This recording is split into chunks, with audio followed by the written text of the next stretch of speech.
Il a dit, oh, quand tu commences à prier, le diable va avoir quelque chose pour t'arrêter. Parce qu'il sait que si tu continues la prière, ça ne l'arrange pas. Nos familles ont été divisées à cause de la colère. C'est ça de quoi je parle. Chez moi, 2 sœurs se sont divisées à cause de la colère. L'autre a pris son groupe, elle est partie là-bas. Elle se marie, elle se la prie, elle est partie là-bas. Même les gens qu'on tue, on pardonne. C'est quoi on ne peut pas pardonner? La colère, c'est un sentiment qui entre en toi. À toi de le maîtriser. C'est pourquoi Dieu a dit à Adam, on peut lire ça. On prend Genèse.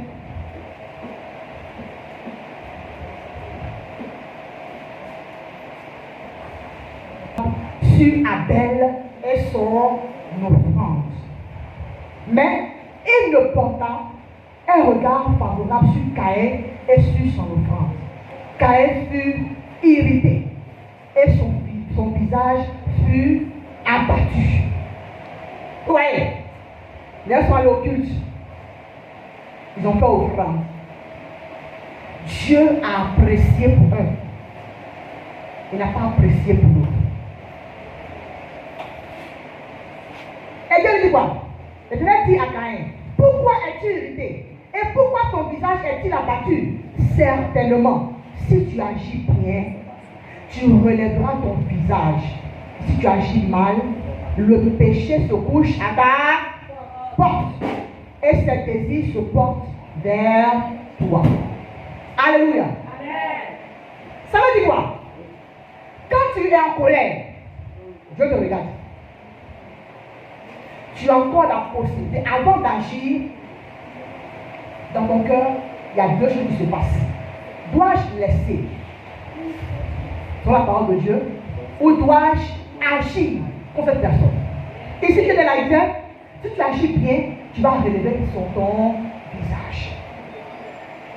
Je ne sais pas ce qui t'a énervé. Et puis tu es venu avec ça à l'église. Sois là. Chaque matin, on est levé et puis on regarde l'église. On fait de prier, tout ça, quand on ressort, on reprend la colère là. On rentre dans la maison. Et puis on règle nos comptes de manière charnelle. Alléluia. Alléluia. Regardez. La colère peut venir par la parole que tu as dite. Que tu as dit quelque chose. Ça te fatigue. C'est vrai. Il y a des gens, on sait qu'elle te parle. C'est plus que frapper. C'est plus que frapper. Je vous donne la parole de quelqu'un. Quand j'étais en 4e, quelqu'un m'a dit quelque chose. C'est ce qu'en terminale, j'ai oublié. Oui, je ne vais pas vous mentir. C'est juste en terminale que j'ai oublié. Je vais vous dire la chose. On était 2 filles dans une maison, on causait. Et la vie est venue, elle dit que moi je la critique. Mais la réalité, si on te critique, c'est que c'est nous 2 qui te critiquons. Et j'ai dit à mon oncle que non, je ne me retrouve pas ce qu'elle dit. En fait, en tant que jeune fille, on causait d'autres personnes. Et puis on dirait, il m'énerve. Et la Bible a dit, toi que mon conjo est mieux que toi. Et tu arrives à rien. On peut dire ça à quelqu'un. Toi que mon conjo est mieux que toi. C'est toi qui me critiques. En son temps, s'il y avait portable, s'il y avait Orange Money, je vais prendre mes bagages et quitter cette maison. J'ai gardé dans mon cœur, quand je me rappelle. Donc, il a tué en son temps. Vous voyez? Et c'est juste en terminale que j'ai pu me libérer. Pour cela, je n'ai pas dit ça à ma mère. C'est quand je me suis mariée que je lui ai dit. Je ne sais pas qui m'a envoyé. Elle était brisée dans son âme. Faisons aussi attention à ce que nous disons aux gens.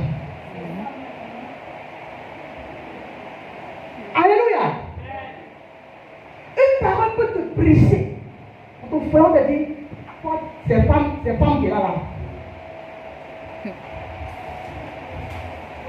Alléluia. Les gens qui me regardent, c'est vrai qu'on parle de pardon, mais sachons quoi dire à la personne qui est devant nous. Même quand tu es énervé, moi quand je suis énervé, je peux me taire. Si dans tes mots, je suis énervé, je me tais. Alléluia. Parce que ce que tu vas dire va briser la personne qui est devant toi. Quelle parole tu as reçue? Comme souvent, ce n'est pas quelque chose de toi. C'est pas que lui aussi on l'a poussé. Ou bien elle a poussé des choses dures. Et souvent, c'est les chrétiens qui font un truc comme ça. On dit, tu vois pourquoi c'est un chrétien? Un jour, j'ai vu une maman qui insultait quelqu'un. Elle a dit l'injure. J'ai dit à Dieu depuis ce chrétien que je n'insulte quelqu'un. Je n'ai pas dit l'injure là. Elle te dit Alléluia. Attends, de quoi tu parles? Tu insultes. Elle me dit Alléluia. Je vous en prie. Respectons Dieu. Alléluia. Donc, ce matin, sûrement que même ton professeur peut te dire quelque chose. Tes parents même qui doivent coucher peut te dire des choses. Est-ce que toi la même là, tu vas arriver quelque part? C'est dans ton cœur là. Quand tu commences à prier, ça vient. Et tu pleures pour ça. Ce matin, que Dieu te délivre de cela au nom de Jésus. Parce que Dieu ne t'a pas créé comme lui te dit. Dieu t'a créé pour quelque chose de bon. Alléluia. Souvent, c'est pas le regard. On ne te dit même pas. Quand il te regarde, comme tu sais ce qu'il veut te dire. L'injure, veut te dire. Alléluia. Et puis tu es là. Ton cœur est en feu. Ton cœur est en feu. En ce matin, je prie qu'après cette prédication-là, les gens soient libérés et délivrés au nom de Jésus. Arrêtez, les gens qui énervent même. Les gens qui énervent. Mes amis, en Afrique, il y a une chose que Dieu doit régler lui-même. Le problème d'héritage.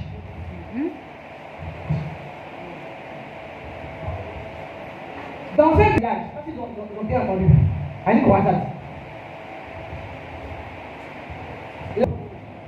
Maman, si tu écoutes ce message que je parle aux yeux là, la première des choses que tu vas faire, c'est de te libérer.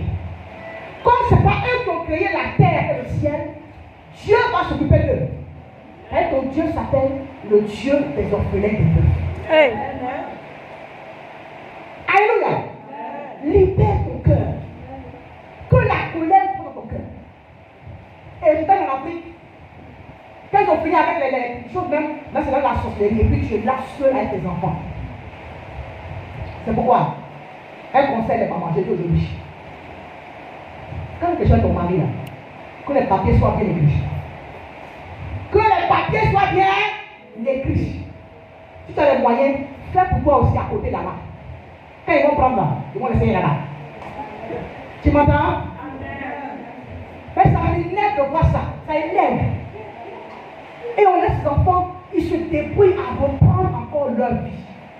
C'est malheureux, mais c'est l'Afrique. Alléluia. Et ce sont des incompréhensions font qu'on est fâché. Ah, dites-moi, on ne peut pas être les mêmes. On n'a pas les mêmes sentiments. Ce qui t'énerve rapidement, moi, je peux me faire rire. Et pour ceux qui sont mariés, j'ai commencé à bien vivre dans mon foyer quand j'ai compris que on ne peut pas être les mêmes. Et j'ai commencé à, si c'est un péché, si c'est un péché qui peut m'amener au ciel et à l'enfer, réprimande-moi pour ça. Tu comprends? Si je fais un péché qui peut m'amener au ciel, je suis d'accord que tu me réprimandes. Mais c'est un péché qui est dans ma nature, c'est un péché, un comportement qui est dans ma nature, comme quelqu'un qui oublie beaucoup. Alléluia. Quand il a compris ça, on vit bien maintenant. Il sait que j'oublie beaucoup. Donc, depuis l'école, allô, tu as pris ton portable, mets dedans, et puis on prend, puis on rit, puis on avance. Donc, des incompréhensions peuvent faire que tu dans ton cœur, tu es fâché. On peut dire, avant de marcher avec quelqu'un, vous pouvez voir. Avant de marcher avec quelqu'un, vous pouvez voir. Entendez-vous? Entendez? Tu te demandes à quelqu'un par exemple. Lui il dit, chez lui là, c'est 2 enfants. Toi tu dis non, moi je veux 5 enfants.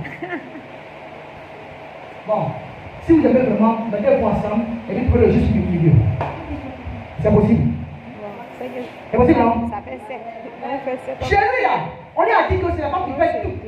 C'est-à-dire qu'à 7 ans, et tout.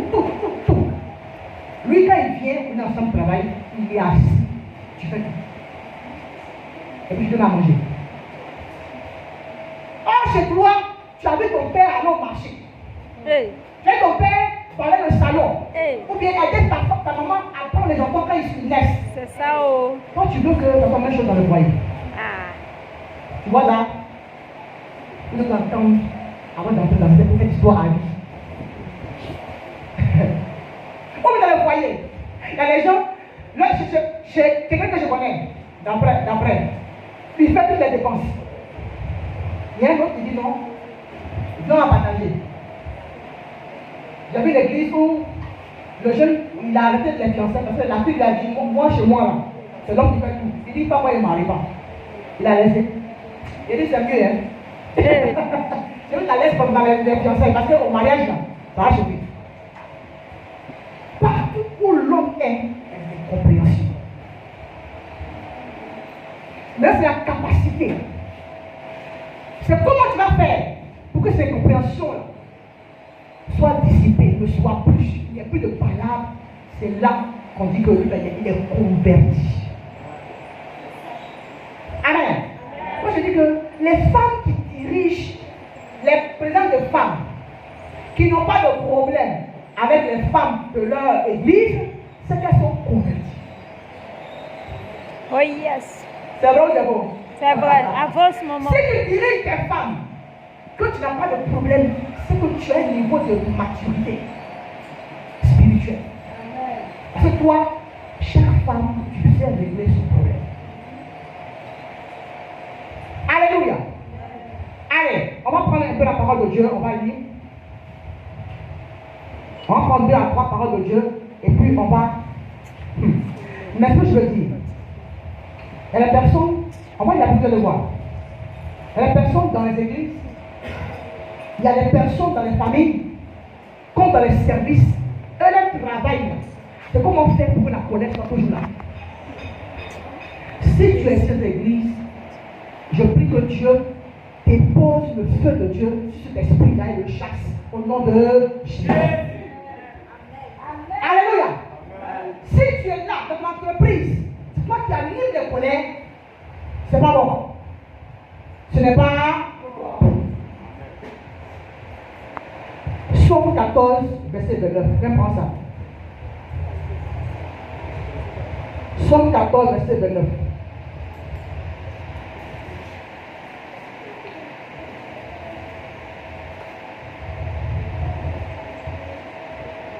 Psaume 14, verset 29, c'est bon?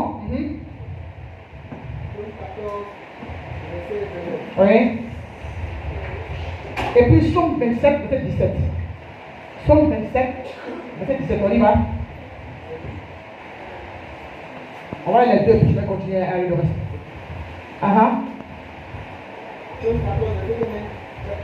Oui. On y va. Ah bon? À 7? Laisse-moi voir. Donc tu prends Proverbe 15, 18 avant. C'est trop long.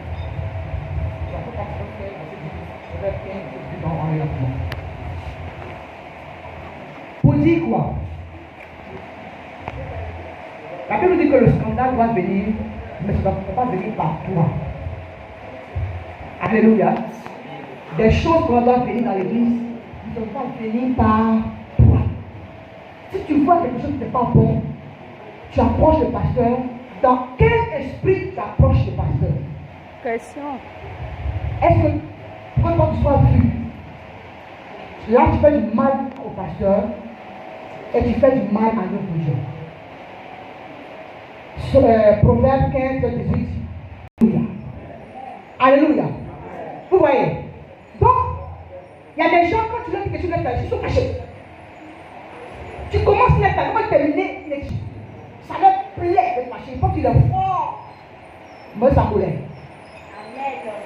Si je suis dans une personne là, dis à lui de m'aider ce matin. Amen. Mais elle dit quoi à la fin?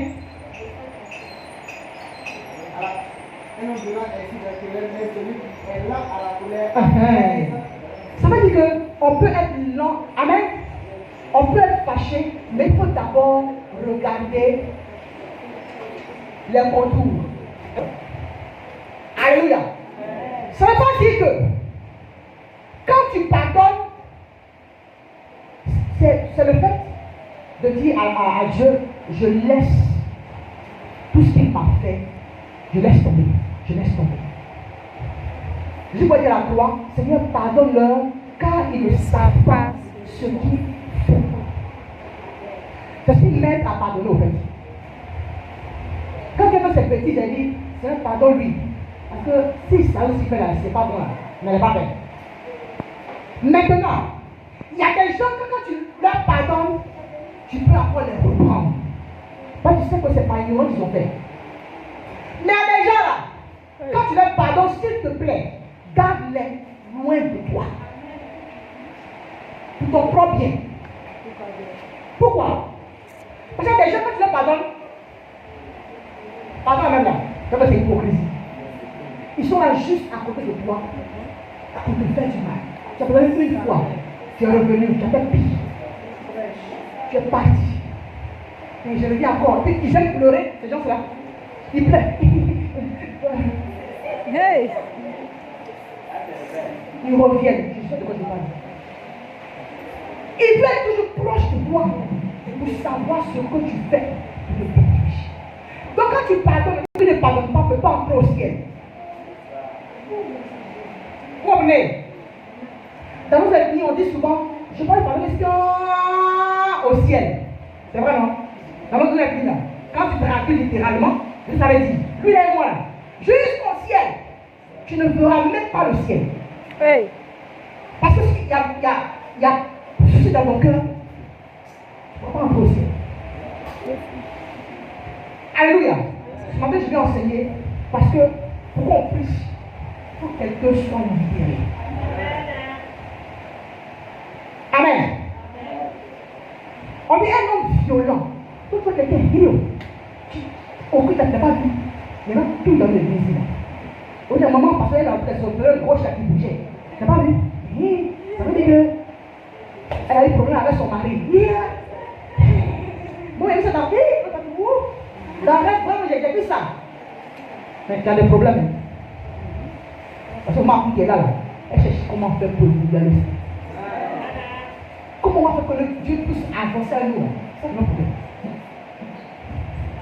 Amen.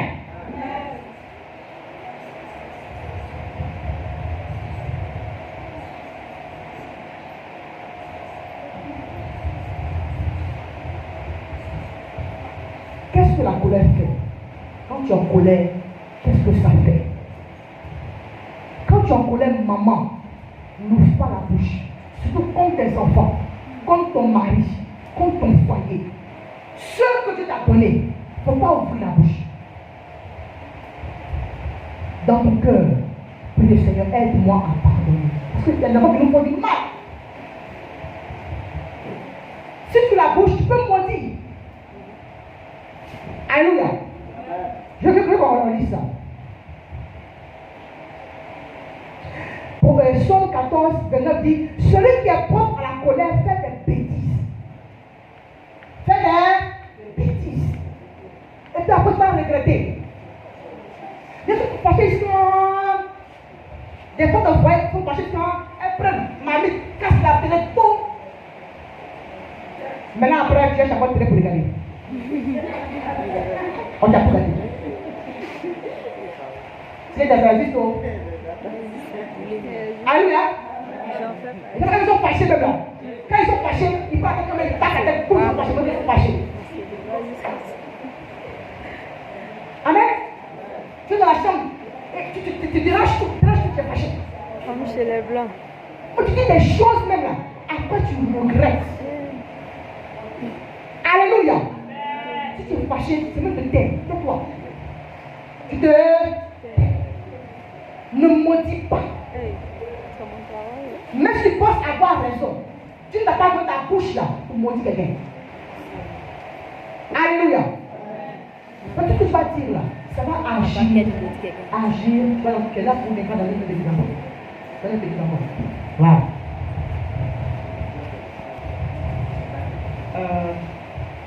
Le verset nous dit, la colère doit disparaître du milieu de nous.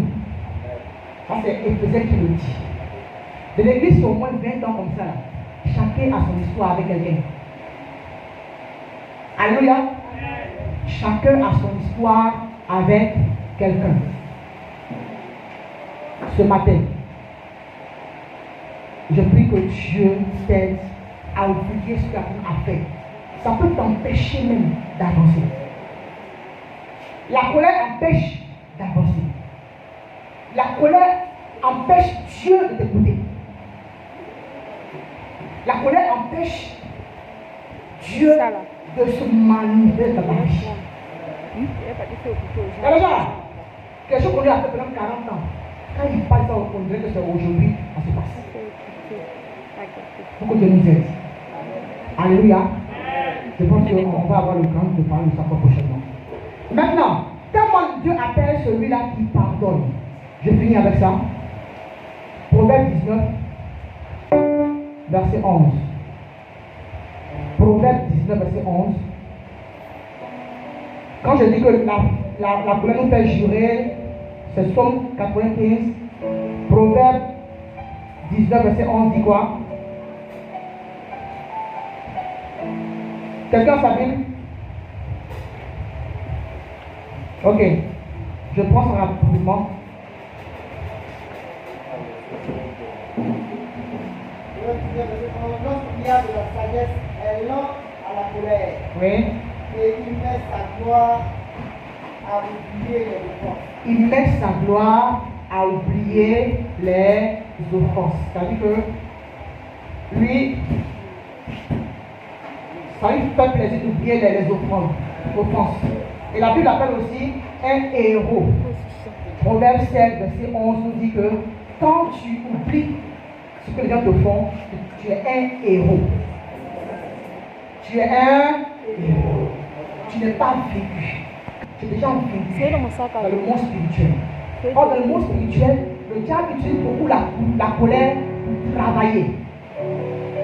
La colère, même pour être sorcier, tout commence par la colère. Bravo. Pour travailler dans le monde spirituel, il faut quelqu'un qui est colérique, qui dit ah, on va avoir quelqu'un qui est bien disposé, avec qui on peut travailler. Que Dieu nous aide à quitter. Et là, nous allons se prier, je vais prier pour vous après. Alléluia. Nous prenons le Seigneur pour la parole de Dieu. Merci Jésus. Prie pour ton cœur. Prie pour ton cœur.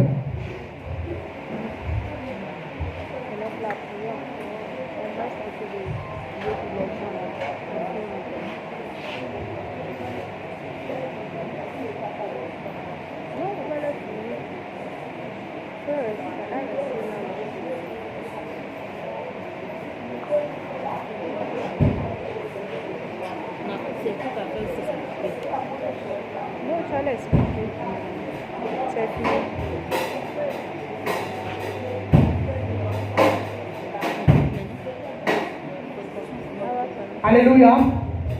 Alléluia. On va prier après. Hein? On va permettre à